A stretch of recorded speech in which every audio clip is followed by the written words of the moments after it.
Bonjour. Alors, je vous retrouve ce matin. Un truc qui dépasse sur mon chapeau.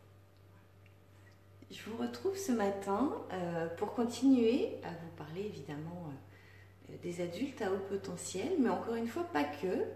Bonjour Chantal.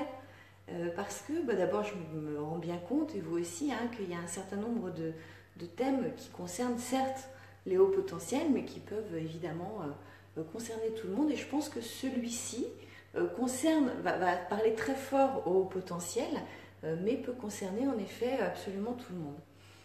Aujourd'hui, j'ai envie de vous parler de quelque chose. Bonjour Annie.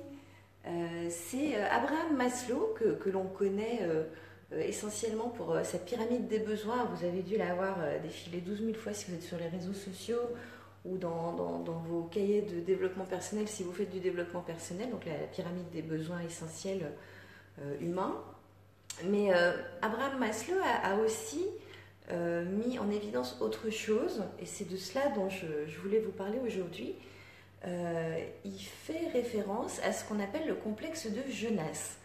Et lorsqu'il fait référence au complexe de Jonas, en fait, il fait référence à un passage biblique, donc à un moment où Dieu sollicite Jonas pour le missionner, pour qu'il porte un message à Ninive. Donc ça, c'est le passage de la Bible.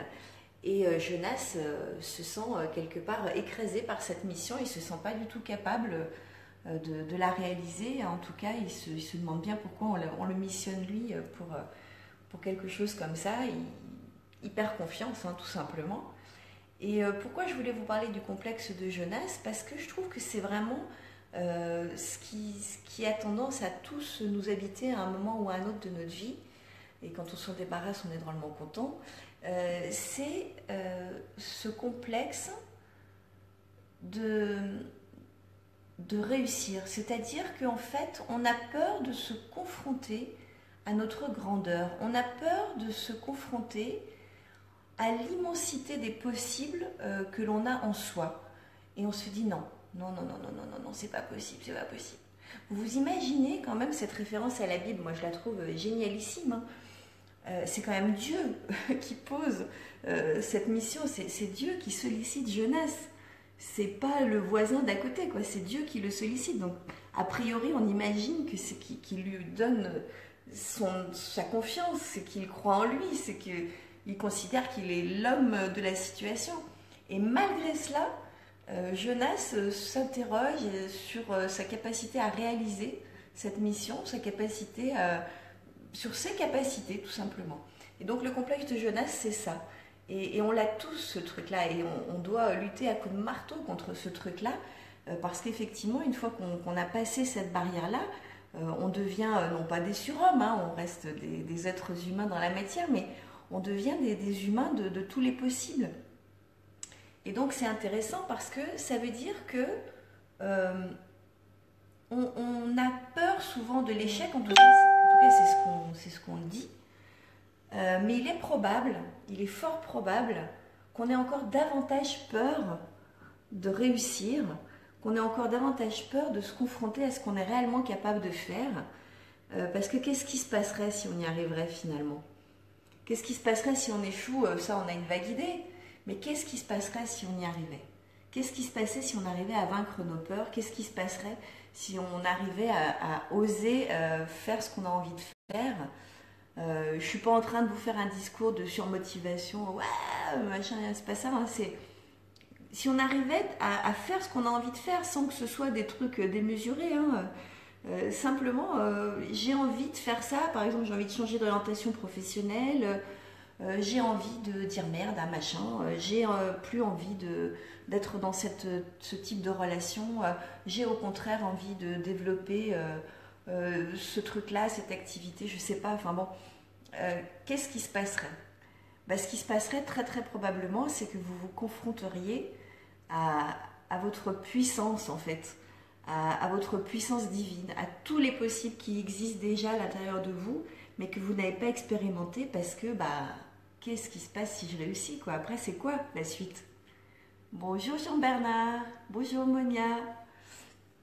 Et donc le complexe de Jonas, c'est ça. Voilà. Et je voulais en parler parce qu'on parle donc souvent de Maslow par rapport à sa pyramide, mais c'est bien aussi de parler des autres jolies choses dont il a parlé, surtout que j'ai quand même le sentiment que c'est extrêmement humain hein, comme crainte.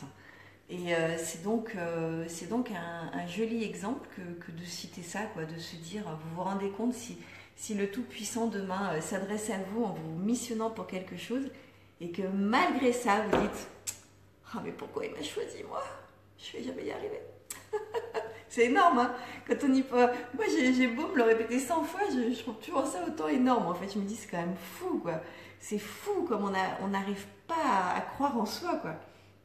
Alors que voilà, on est un million et une infinité de possibles et ça vaut vraiment le coup d'essayer quoi. Hein, parce qu'après tout, qu'est-ce qu'on risque? Effectivement, on risque d'échouer, hein, on est tous d'accord. Mais peut-être aussi qu'on risque de se sentir bien, d'être heureux, de se dire waouh, je l'ai fait, je me suis fait plaisir en le faisant. Et peut-être même qu'on peut ne pas aller là où on croyait aller, mais que le chemin aura été tellement sympa, tellement chouette, qu'on se dira, mais, oh, si j'avais su, mais j'aurais fait ça juste 100 000 fois avant, quoi, 10 000 ans avant. Moi, souvent, je me dis ça aujourd'hui. Hein, je me dis, mais, oh, mais tu te rends compte quand même. L'impression d'avoir vécu dans un bocal avec du formol, des fois, parce que la peur, parce que, oh là là, j'ai très très envie de le faire, j'ai très très envie de le vivre, mais oh, qu'est-ce qui va se passer si j'y arrive? Qu'est-ce qui va se passer si j'y arrive? Voilà. Alors bon, je vais pas tourner autour du pot, hein, je vous ai dit l'essentiel de ce que je voulais vous dire. Je pense qu'effectivement, il y a beaucoup de hauts potentiels qui vont se reconnaître là-dedans, parce que le haut potentiel, je pense, en général, a conscience hein, de sa valeur, de certains de ses talents, mais à force qu'on lui tape sur le clou, hein, je parle de la société, du regard, etc., il aurait tendance effectivement à plus oser croire. C'est pas qu'il croit pas, c'est qu'il ose plus croire. Et donc la barrière à franchir, c'est pas tant de croire que d'à nouveau oser croire. Voilà, je crois que c'est vraiment ça. Voilà. Je vous souhaite une belle journée. J'ai vu, ben, je crois que j'ai dit bonjour à tout le monde, oui. Et puis je vous dis, bah non pas à demain, parce que le mercredi je fais pas de vidéo, j'y arrive pas. Probablement à jeudi. Voilà, gros bisous.